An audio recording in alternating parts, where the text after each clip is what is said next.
बनाने का जिम्मा सौंपा गया था, तो उन्होंने आवश्यकता महसूस की कि उससे पहले जो अंग्रेजी भाषा में ही अंग्रेजी सरकार सारा काम करती थी, आज़ादी के बाद हमारे देश की अपनी एक आधिकारिक भाषा हो, अपनी एक राष्ट्रभाषा हो, जिसको जो है पूरा देश समझे और अपनाए। तो 14 सितंबर 1949 को ये निर्णय लिया गया संविधान सभा के द्वारा कि हिंदी हमारे देश की राजभाषा होगी, यानी कि सरकारी कामकाज आज के बाद सारे हिंदी भाषा में किए जाएंगे। और फिर सन 1953 में पहली बार प्रतिवर्ष हम मनाते हैं। हिंदी हमारी मातृभाषा है, जैसे हर देश की एक पहचान होती है उसकी अपनी भाषा से, और वैसे ही हिंदुस्तान यानी कि हमारे देश की भाषा हिंदी है।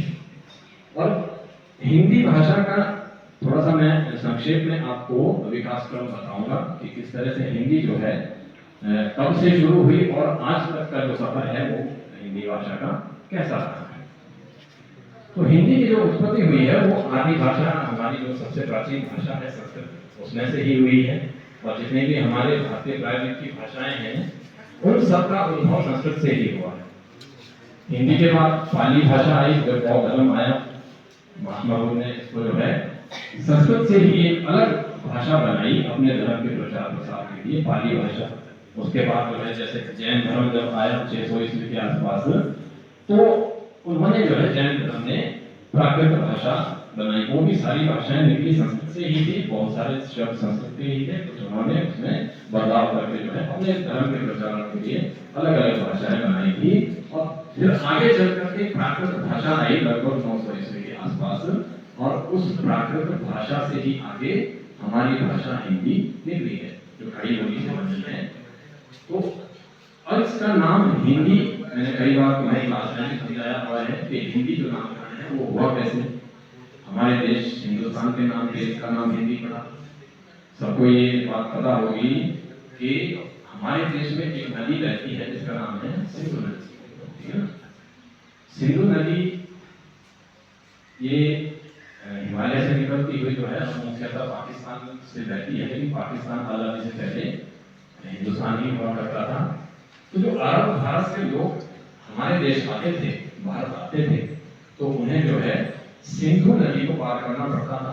अभी फारसी में सिंधु को हिंदू ही कहा जाता है, 100 वर्ण उसमें है नहीं है, वो उसको हौ ही पढ़ते हैं। तो सिंधु नदी को वो हिंदू नदी बोलते थे, और उसके आसपास के स्थान को वो हिंदुस्तान या जो हमारे देश का नाम की शान है हिंदी, हर हिंदुस्तानी की पहचान है हिंदी। कि हिंदुस्तान की शान है हिंदी, हर हिंदुस्तानी की पहचान है हिंदी। एकता की अनुपम परंपरा है हिंदी, हर दिल का अरमान है हिंदी। कि एकता की अनुपम परंपरा है हिंदी, हर दिल का अरमान है हिंदी। आदरणीय प्रधानाचार्य महोदय जी, अन्य अध्यापकगण और मेरे प्रिय सहपाठियों, आप सभी को मेरा प्यार भरा नमस्कार। मेरा नाम दीपिका शर्मा है, मैं लक्ष्मीबाई सदन की छात्रा हूँ। आज मैं आपके सामने जिस वक्तव्य को लेकर उपस्थित हुई हूँ उसका शीर्षक है हिंदी दिवस। जैसा कि आप सभी जानते हैं कि कल यानी 14 सितंबर को हिंदी दिवस मनाया जाता है। आजादी मिलने के 2 वर्षों के बाद यानी 14 सितंबर 1949 को हिंदी भाषा को राजभाषा घोषित किया गया था। 1953 से हिंदी भाषा को हिंदी दिवस के रूप में मनाया जाने लगा। तब से हर साल हिंदी दिवस को मनाया जाता है। भारत में अलग अलग धर्म व जाति की भाषा है हिंदी, भारत की आशा है हिंदी, एकता की जान है हिंदी, हिंदी एकता की जान है हिंदी, हर भारतीय की शान है हिंदी। नमस्कार, मेरा नाम हर्षा है। मैं शिवाजी सदन की सदस्य आपके समक्ष अपने कुछ विचार हिंदी भाषा के ऊपर प्रस्तुत करना चाहती हूँ।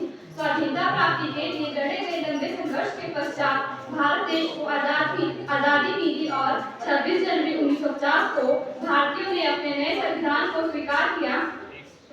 संविधान की धारा 343 के अनुसार देवनागरी लिपि में हिंदी को भारत की राजभाषा घोषित किया गया और धारा 351 के अनुसार संघ सरकार पर यह भी जिम्मेवारी डाली गई कि वह हिंदी हिंदी भाषा का विकास इस प्रकार से करें कि वह भारत की संस्कृति का वाहक बन जाए और संस्कृति तथा भाषा के गहन संबंध को सुचारू रूप से चलाते हुए सरकार ने हिंदी को राष्ट्रभाषा बनाने का निर्णय भी लिया तथा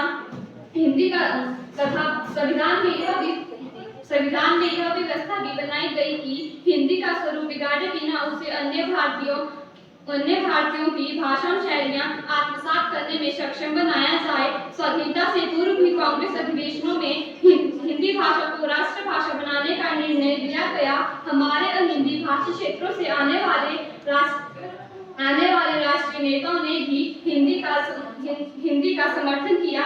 स्वामी दयानंद सरस्वती जी, बाल गंगाधर तिलक जी और महात्मा गांधी जी ने हिंदी के प्रयोग पर बल दिया।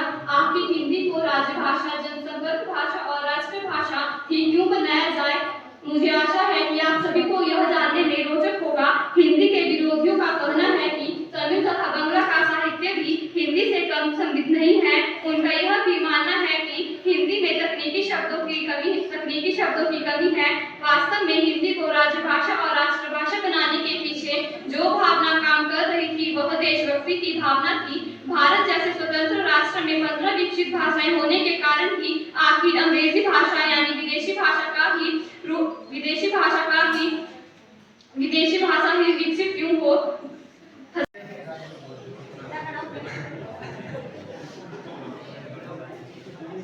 भारत माँ की शान है हिंदी, हम सबका अभिमान है हिंदी, जन जन की भाषा है हिंदी, भारत माँ की आशा है हिंदी। नमस्कार आदरणीय प्रधानाचार्य महोदय जी, अन्य अध्यापकगण तथा मेरे प्यारे सहपाठियों, आप सभी को मेरा प्यार भरा नमस्कार। मैं आज शिवांश सुभाष सदन का सदस्य आपके सामने हिंदी दिवस के बारे में कुछ बताना चाहता हूँ। सबसे प्यारी, सबसे न्यारी हिंदी है राष्ट्रभाषा हमारी। भारत देश में हर वर्ष 14 सितंबर को हिंदी दिवस मनाया जाता है। 14 सितंबर 1949 की हिंदी भाषा को राजभाषा का दर्जा मिला। यह भारत देश में सबसे अधिक बोली जाने वाली भाषा है। हिंदी भारत हमारे देश की सांस्कृतिक और संस्कारी का प्रतिबिंब है। वह देश की एकता का प्रतीक है। भारत कई वर्षों तक अंग्रेजों का गुलाम रहा। इसी वजह से उसे गुलामी के अवसर लंबे समय तक देखने में मिला, जिसके प्रभाव भारत पर भी पड़ा। हिंदी भाषा सबसे ज्यादा भाषा बोलने वाली है। इसके बावजूद हिंदी को अपने ही देश में भावना में देखा जाता है।